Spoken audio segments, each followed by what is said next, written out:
This is something that every single one of us has in our homes, but often we don't have the space to store as many as we have. In today's podcast, we're talking shoes. Why do we have so many? And how to store them when you're struggling for space.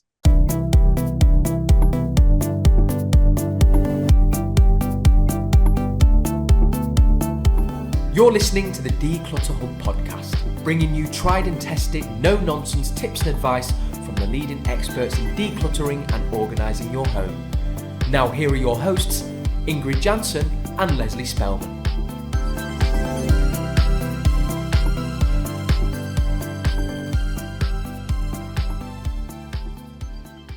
Hello and welcome, listeners. I'm Ingrid. And I'm Leslie. If you're new to the Declutter Hub podcast, you're so welcome. What you'll find is that we try and find a fun factor in the serious business of decluttering. And if you've been here for a while, you know exactly what we mean. So thank you so much for listening. If you'd like to get involved in conversations relating to this podcast, it all takes place in our Facebook group. So come and join our lovely, warm, supportive community. To find the Facebook group, go to declutterhub.com/group to find out more. Or you can search for the Declutter Hub community on Facebook. Well, hello, Leslie. I am very excited to talk about today's topic because as far as I can remember, and we are 266 episodes in, so I might be mistaken, we've never talked about this before. No, we've never talked about shoes, which is, there's a reason for that, I think. It's really hard. And it's very hard to get that information out in 20 or 25 minutes in a podcast. I think that would probably be one of the reasons, but we're going to go for it. It was like, people want us to talk about shoes. Let's talk about shoes, right? Yes. So before we get started, I feel as if I might have more shoes than you. I just feel it in my bones. I think, Leslie, that is without a shadow of a doubt true. So what we put, I remember because one of the tasks in the Reset Your Home challenge that we do with regularity is to count and confess your shoes, and we did it right one time, didn't we? Do it, each of us. And what was your number? If I remember correctly, I think somewhere like 30. I see, that's a lot. I don't think I've got 30. No, I have got 30. No, because I've got, but I do keep it quite. Yeah, no. If we talk about all of the things, that's what we're going to talk about, right? You've got your shoes in your wardrobe, and then you've got all the shoes dotted around the house. That's what we're going to talk about. So I don't know what my number is. I keep it keen. I make sure I can. I've got a finite amount of space that I allocate them to. I'm gonna say between 30 and 40. I can't believe you've got 30. Yeah, I would say so. 3 pairs of shoes on. I think I surprised myself as well. But I mean, I've got a lot of different flip-flops. I like flip-flops and I walk around a lot of them. But I also even include like my hiking boots, you know what I mean? And my snow boots. Yeah. And then I've got some boots. But yeah, I think when I see you, when we kind of have something nice to go to, like, and then because I can't wear heels anymore, I'm wearing a lot of my flats. So I don't have loads of different ones. So maybe you're like, oh, she only got 3 pairs of shoes. You're only just 50. What do you mean that you can't wear heels? Of course you can wear heels. There's nothing about you that would stop me from wearing heels. I know, but I like before your time. Put the heels on. I just get blisters and I just don't like it. And I've got my comfy shoes. I don't like it.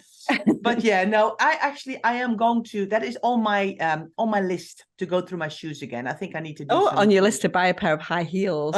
I'm going to go on a mission. I'm going to go on a mission. Are you going to find? Well, I do like wedges. Wedges are better. Wedges I can do much better than high heels. You have to be a dedicated follower of fashion, Ingrid. You got to go through the pain. No, absolutely not. I disagree. Not buying it. Have you ever worn high heels? Oh, ever? Yeah. Oh yeah. When? Like when? It's been a while. You were like 17 or something. Well, I don't think I've ever really, really done the really high heels. I don't think I ever succumbed to that. I never really wore the massive 9-inch heels. Never done that anyway. 9 inches is a lot. I'm not sure there's that many 9 inches out there. Or Or 6 inches or 4 to 5. whatever. But I've never done the really high heels. I've never enjoyed it. No? Oh, No. well. Well, you might have a whole new, now that you're in your 50s, you might have a whole new thing in life, huh? Yeah, who knows? Who knows? So when you get to the end of this, you might get a new resurgence of energy for shoes. But before we kind of carry on for the next half an hour with me berating you over your shoe choices, well, before we carry on and I keep berating you about your shoe choices, Ingrid, let's get cracking with what we're going to talk about today. So first things first, I think the problem with shoes in homes is there's not one designated spot. Most people have got shoes scattered around the house for lots of different reasons. Yeah. So why are shoes scattered around? I think because everybody's got different house rules. And what do we mean with that? Some people wear shoes indoors. Some people don't. Some people come in via the back door. Others are just coming in through the front door, the back door, the side door. It just depends. Sometimes people have a separate kind of utility room in the back where maybe that goes to the garden where the wellies live and maybe the crocs. You know, there's lots of different things. Some people have indoor shoes, so they take their shoes off at the front door when they come in. But then they've got shoes there that they only wear indoors because they don't want to walk around with socks or bare feet. There's a lot of different rules in different houses. And I think when people come to my house, they see some of the shoes at the front door and they're like, oh, do we have to take off our shoes? And I'm like, well, not necessarily, but you can if you want to. So I'm not strict, but I'm not prescriptive to visitors. But I think me, my husband, and the kids, we all kind of take our shoes off when we walk around our house. Do you? So you a shoes off kind of family? Yeah, yeah. We were a shoes on kind of family. I always feel more comfortable when I've got my shoes on. But then I ridiculously recently bought an almost white carpet for my stairs. And I don't know what I was even thinking, but now we have had to become a shoes off family upstairs. So all of downstairs is, apart from my office, which has got a carpet in it, all of downstairs is hard floors, which is fine.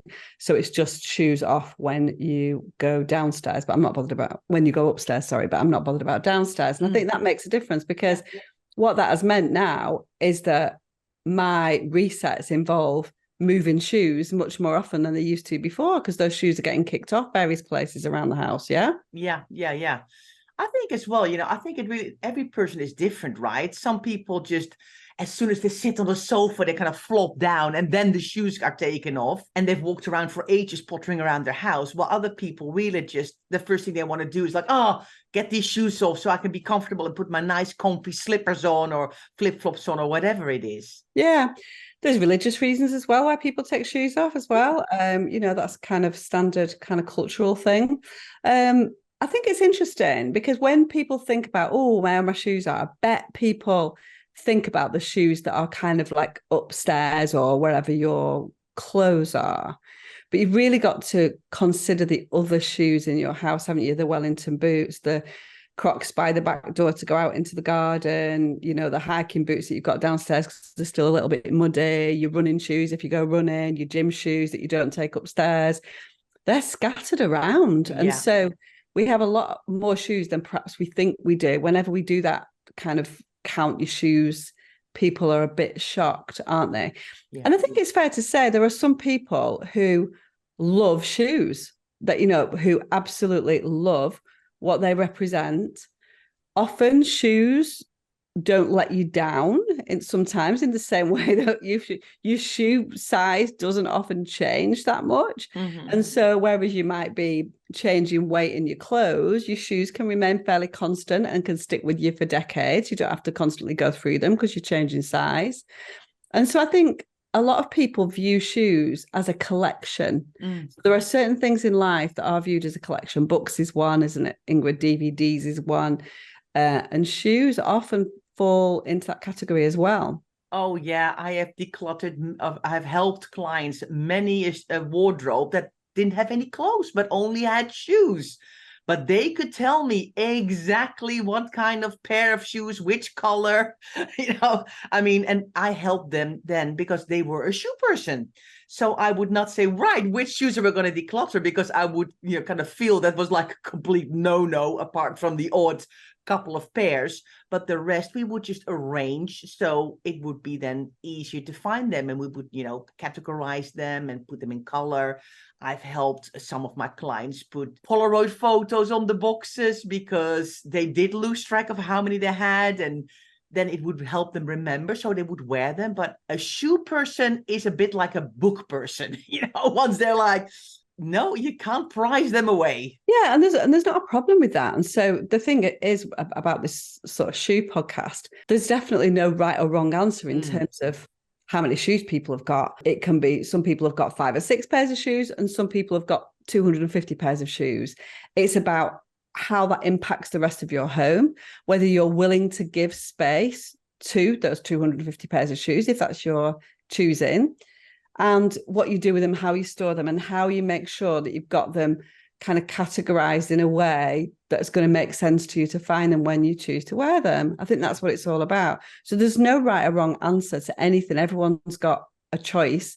And you can't even, there's all these things banded around like, oh, if you've not worn them for a year, then chuck it out, which we hate, those kind of things, right? Yeah. Those kind of blanket statements about what you should declutter that involve timescales. You've got to look at what the purpose of it, and can you see yourself wearing them again, and be realistic. It's about being realistic. You don't have to wear every pair of shoes once a year in order for them to earn their place in your home. But you do have to be realistic about whether that is something that you keep overlooking in favor of another pair of shoes, for example, right? Yeah, absolutely. Because that's what we see, that with shoes, I mean, you've got indeed the collectors with the really, really large volumes, right? They love their shoes, but people with 6 pairs, 30 pairs, 40 pairs, or whatever it is, we see the same pattern as with clothing. We wear the same type of shoes over and over again, just like with clothes. The 80-20 rule often comes into play. We wear 20% of our shoes 80% of the time. So what you see then in the 30 pairs, there's like 6 or 8 pairs absolutely nearly worn down to the bone. The sole's going, the heels need replacing, there's some little threads on the leather because they've just been loved and worn. And then there's a whole group of shoes that you're like, they really look really quite new because they just haven't been worn either at all or just only a few times. So we see that 80-20 rule in full force, don't we? Definitely. And those are the ones that cause the visual clutter, those 20% as well, aren't they? They're the ones that are going to be out in the same way that clothing, the ones that are going through the laundry, the ones that are hung over chairs or on the back of doors. That's the visual clutter, and that's created by the things that are in use with regularity, right? Yes, absolutely, absolutely. And I don't know, it's interesting. I actually, do you like decluttering shoes? I mean, I'm going off on a tangent here, but I really enjoy it. I think it's always very satisfying to declutter shoes. Yeah, I like decluttering shoes because I like seeing nice shoes. Do you know what I mean? I do. Yeah, I think there's just something nice about a nice pair of shoes. It is nice to declutter nice things, isn't it? Yeah.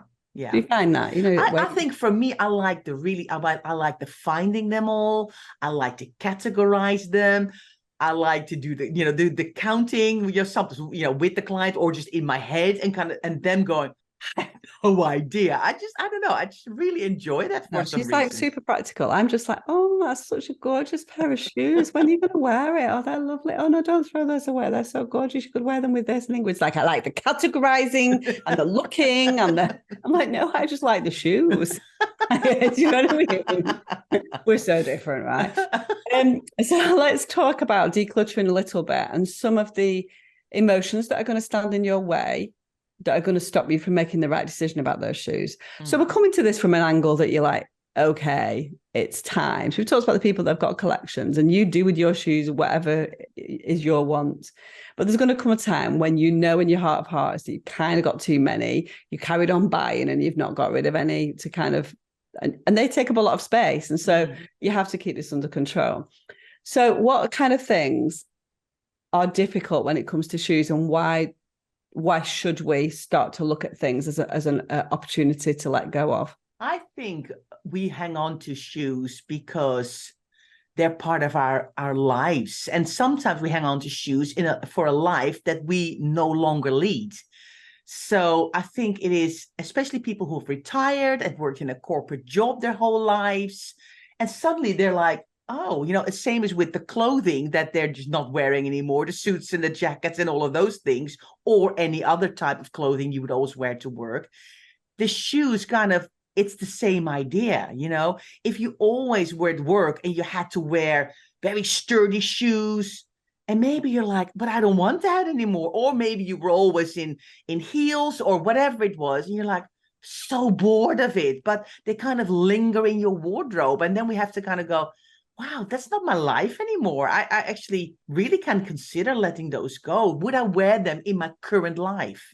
Yeah, so I think there's definitely a realism about where you are in your current life and letting go of something, because sometimes it is hard. These emotions are hard, to let go of something that you perhaps loved is a difficult one. Then, the next sort of stage on from that is not, ultimately retirement typically is a choice, or not necessarily just retirement, but a transition. It could be at the early stage of your adulthood where you start to become a new mum or something like that, and you're going to, you're not going to wear 4-inch heels as you're tottering around with your new baby. Do you know what I mean? So there's different transitions that you go through that involve different kinds of footwear. There's also transitions that are perhaps not quite so welcome, like medical transitions. Like Ingrid's saying she can't wear high heels. I would challenge that. I think that's a choice rather than a medical issue, if I'm being really honest. And so I think it's kind of like when our bodies mean that or our feet then mean that we can't wear what we used to wear, that's hard. If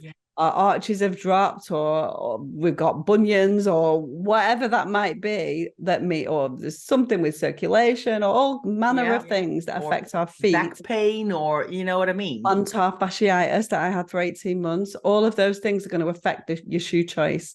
And that's not, and some of these things are temporary. So my plantar fasciitis kind of was temporary, even though it's still there, sort of. But anyway, not about me. But those kind of things, I had to change what I wore for 18 months when I had that. Do you know what I mean? But some of those things are permanent and they're never going to be reversed. And that's hard. Yeah. It's hard to go, do you know what? I've got 30 pairs of beautiful shoes that I love and cover in my wardrobe that because of a ridiculous medical condition, have to say goodbye to. And that's not an easy decision to make. Yeah, absolutely. So, you know what? I think as well, Leslie, what we want to talk about is, I think we just also love the comfortable feeling of shoes. They just slip on, don't they? Your comfy shoes, you're going to be fine. You can walk in them for ages. You're going to be happy as Larry. So what typically happens is that we keep buying the same sort of shoe, don't we? Because we know it will be worn in our wardrobes at some point. It's a bit like our go-to item, isn't it? It's the same with clothing. We like a certain brand, or we like a certain type of clothing. And we're like, when we're shopping, we're like, oh, but we know that one is going to work. And it's the same with shoes. Yeah. In whatever color or brand, or that's a good fit, and I'm going to get my money's worth out of them.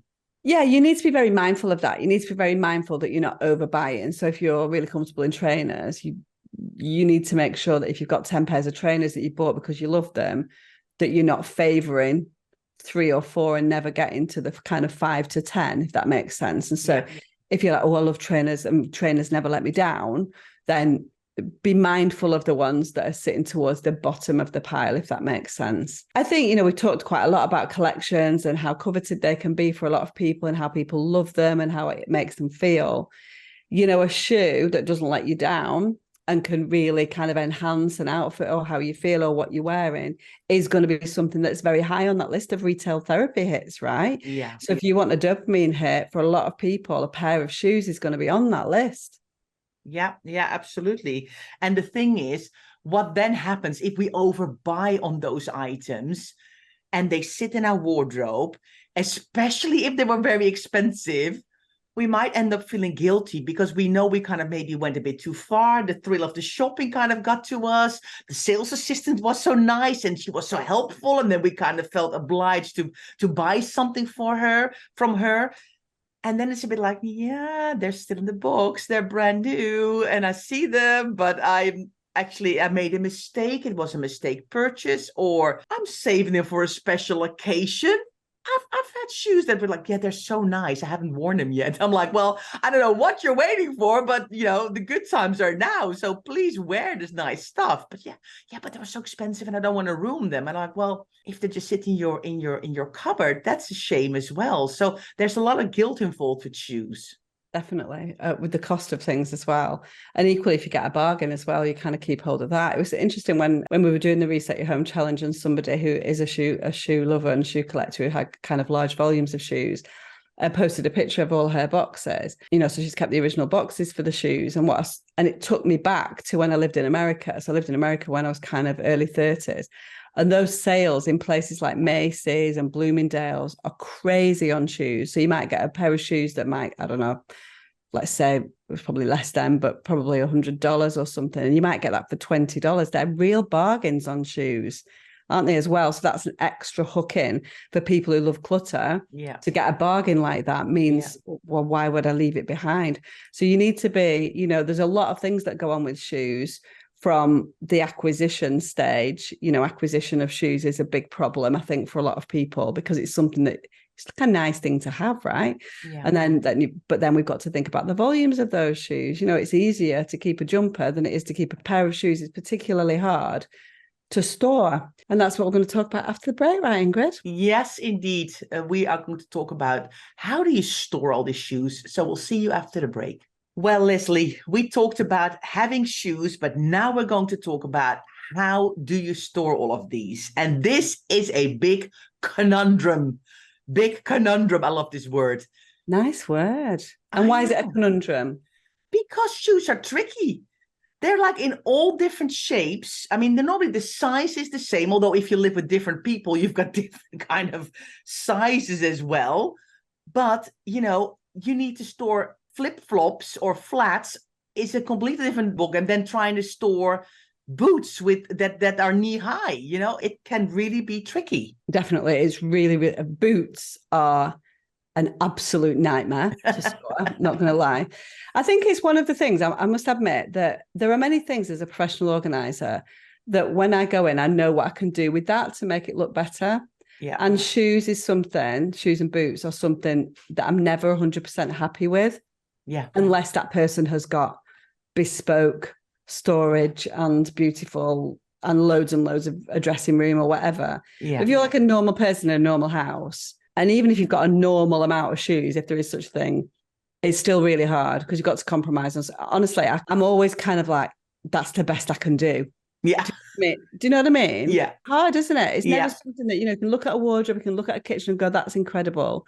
Shoes, I can't ever say I'm like, that is amazing, unless it is bespoke shoe storage. Yeah. And then it almost always has to be the same type of shoe in the same type of container to really make it look nice. You know what I mean? I think we get asked this question a lot, and it remains a tricky thing to answer because everybody's homes are different. The places where people keep their shoes, amounts of shoes, the amount of people, indeed front and back doors. But we still wanted to give you some suggestions that you can think about that might work in your home. And it's almost like, to me, these are almost like firefighting type suggestions. This is why we've not talked about shoes, because honestly, we haven't got the answers. That's what it is. Like, everything's different. If you think about, we're saying 30 to 40 pairs of shoes. You're a family of 5, family of 4. Let's go average family size. That's 160 pairs of shoes. Yeah. That are big, right? Yeah, that's a big amount of volume that's got to be put somewhere. So how do we deal with that? So we've already talked about at the beginning that within your home, there will be various places that house shoes. It's unlikely that all those shoes are going to be in one spot unless your choice is to keep all your shoes downstairs by your front door, for example, which some people do, right? and don't put the shoes upstairs. So for me, I feel like it should potentially be split by shoes that you need to go in and out of the house with regularity. So kids' school shoes, the ones that you've got, the boots that you're wearing all winter long, they might stay downstairs. But if you're going out on a Saturday evening and you're putting those, killer heels on, for example, they're not going to be left by the front door. They're probably going to be upstairs in a dressing room, in your bedroom, in a wardrobe, whatever that looks like for you. And then you might have another area, if you're lucky, where you've got things like Wellington boots, hiking boots, maybe trainers, if you're running, that kind of thing. You might have another area that they are, or it might be the same area by the front door. So let's say that we've got like outdoor shoes, outdoor, well-used, all the time shoes to deal with. And then we've got kind of shoes that we only use infrequently. Yeah. So let's talk about the everyday type shoes and what kind of solutions that we put in place for those. Yeah. Well, that's really a good example, Leslie, because I recently have done this in my own house. So I always had shoes in my hallway on the floor. And I knew I was looking for a new system because the shoes were going to annoy me, because like Max's feet have like, I don't know, he's like gigantic feet. So the tiny little shoes when they were little, both of my kids, are now all these, of course, size 7 and size 11 shoes. And with 4 people, I was like, okay, we need to change this around here. So I have now opted to get a shoe rack at my front door. And that meant actually completely changing around my hooks that I had on my wall. So I had the kind of higher hooks for the adult coats, and I had lower hooks for the children's coats. But then, of course, the children are getting bigger, so their coats were getting bigger. So the coats were on the floor, and I was like, this is not ideal. So I had to rethink that whole area, got a whole new coat rack, put that up higher, and then I realized I could fit a shoe rack under it, where each person can have their 3 most worn shoes. So indeed, the school shoes, the trainers, and whatever else pair. And then I can stack them all there, and then everything else is upstairs. Because I just don't want to trip over shoes the whole time. And yes, this does mean during the week, I'm not too fussed if a pair of shoes is lying about. But in the weekend, I'm going, right, I'm putting all the stuff back that I know they're wearing, everything overflow, back upstairs. And I do have a few kind of garden shoes at the back door, just stacked on top of each other. Not nice to look at, but I can't put a rack there. It's just like, yeah, it is what it is. And then I've got a cupboard somewhere where my wellies live. Yes. Downstairs. So playing devil's advocate here, I'm looking at that system. Yeah. I'm going, okay, but you're organized. You're an organized person that will maintain a system. Yeah. So you've already said you're not too fussed in the week, and you'll reset. Basically, you'll do a reset in the same way. So basically, in my house, it's people come in the front door, and I've got like a coat rack, like a more of an ornamental coat rack with a kind of thing at the bottom, like a, I don't know, like a plank, not I don't know what's it called, like a ledge at the bottom. And so typically shoes will get put either underneath that coat rack where they get kicked off, or on this, if I decide that I want to sort of tidy them up a little bit, they'll get put on this rack. And then on the weekend, I will then put all the shoes that need to go back upstairs in my basket, take them upstairs and reset them. The problem with that is you have to do that kind of regular reset of those. Otherwise, it gets completely out of control, because what we talk about a lot is barriers, right, Ingrid? So we talk about barriers to getting things done. We're both organized people that have got habits in our weekly reset. If you're not that person, very quickly, if you've got a shoe rack, which is quite prescriptive in terms of lining things up and looking quite neat and tidy, it's all going to be completely wayward. And your idea that you wanted a nice little neat shoe rack is going to go awry straight away. So this is about realism. And this is all about where you need to understand your own behaviors and whether you're going to be able to maintain a system. So if I go into a home and I know that that's probably, if I go, Ingrid and I typically work in more messy homes, right, where people are a little bit more chaotic. We're trying to put in systems in place that are going to work. And, if you've got little kids as well, that are definitely not going to put their shoes straight and all that kind of stuff, a little sort of tub at the front door can be perfect, because everyone can just throw the shoes in and then dig through them when they want to find them. So if you're not the kind of person who is going to meticulously straighten those shoes up, perhaps the solution for you is a tub where they can just be contained in a sort of rudimentary fashion, and that's good enough for you. And actually the tub keeps it all contained and doesn't look wayward. Yeah. Absolutely. I think you could always also think about a storage bench in your hallway if your hallway has a little larger size. Be careful though, because a storage bench, of course, is closed from above. So what happens is that people put stuff on top of the storage bench, which then means that shoes that sit inside the storage box can't be taken out anymore. So if you are using an ottoman or storage bench, you have to make sure that top stays clear so you can open that lid and get the shoes out. And that is probably something that every couple of weeks or so, it has to be kind of checked through to see, if everything is still in there. Because of course, shoes, Leslie, are dirty. We walk around them outside.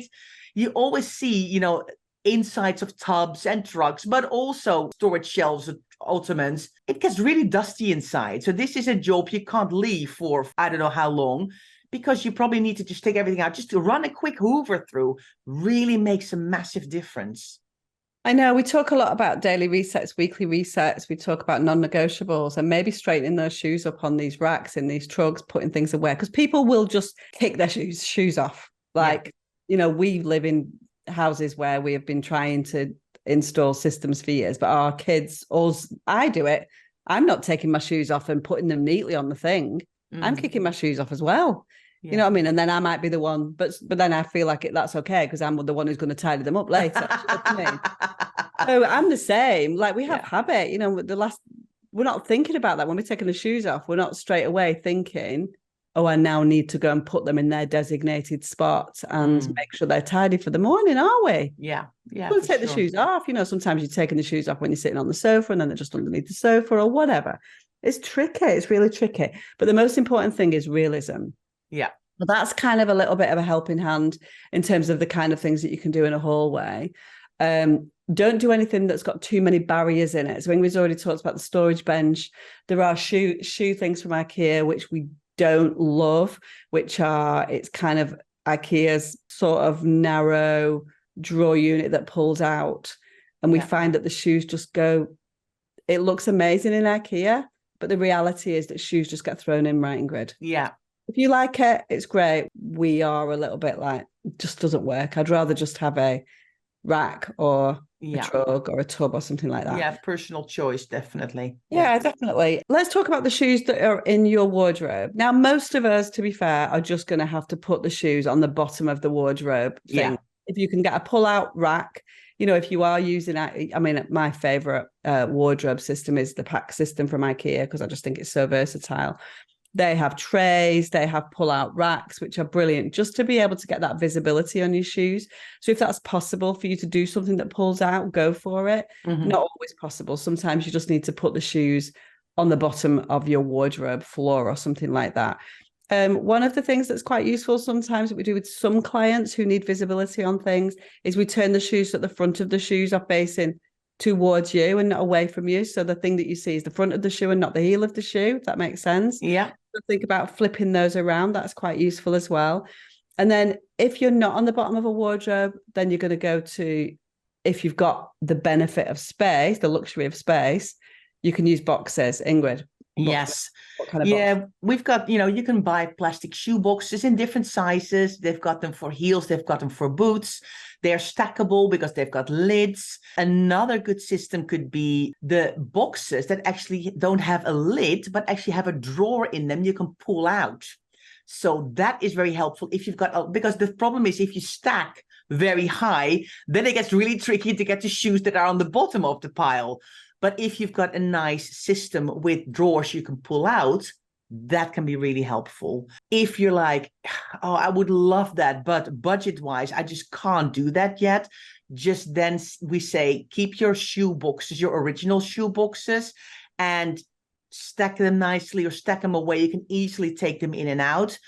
Or, like I said, to maybe take a picture of a Polaroid or a photo, or, take some photos on your phone, print them off and stick them on top so you keep visible what you have. Because as soon as those are in boxes that are not visible, you forget what you have. We see it all I completely forgot I had these shoes. I kind of somewhere in my head knew I had them, but because I don't see them, I end up not wearing them. So there are some other options. 2 other suggestions we wanted to make is under bed storage. So if you're really struggling for space, maybe your only option is to get a larger box for under your bed, maybe on wheels, ideally with a lid, because of course mattresses give off a lot of dust, so you probably want to have a lid, but it is less accessible. It is less, but you have to compromise. You have to compromise if you're short on space.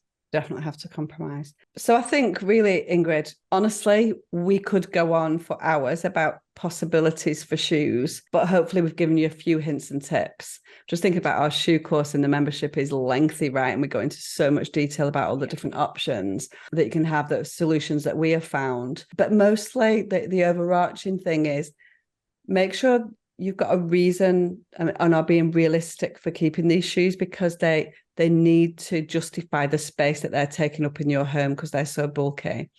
And if at all possible, try to remove the barriers to you putting the shoes away.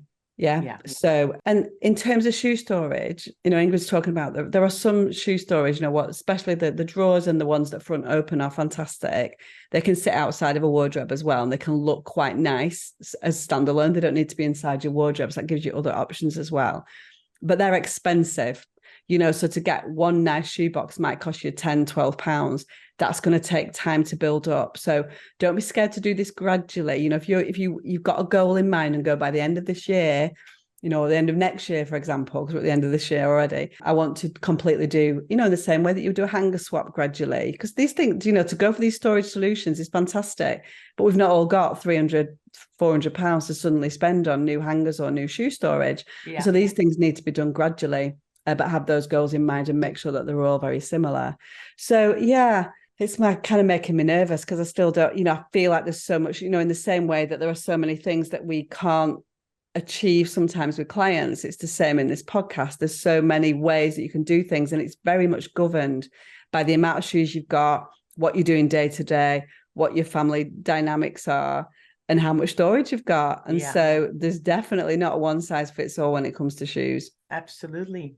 So we would love for you to tell us, listeners, has this podcast been insightful for you? And now you're now thinking, I actually have got no idea how many shoes there are in this house or how many shoes I've got.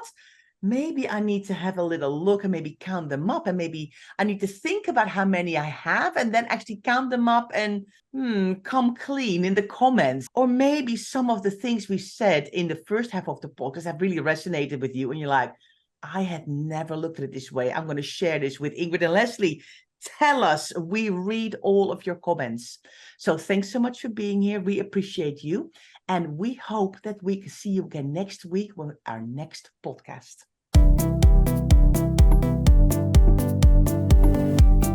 Thanks so much for listening to the Declutter Hub podcast. Don't forget to subscribe to us in your podcast player so you don't miss an episode, and we'll see you next week.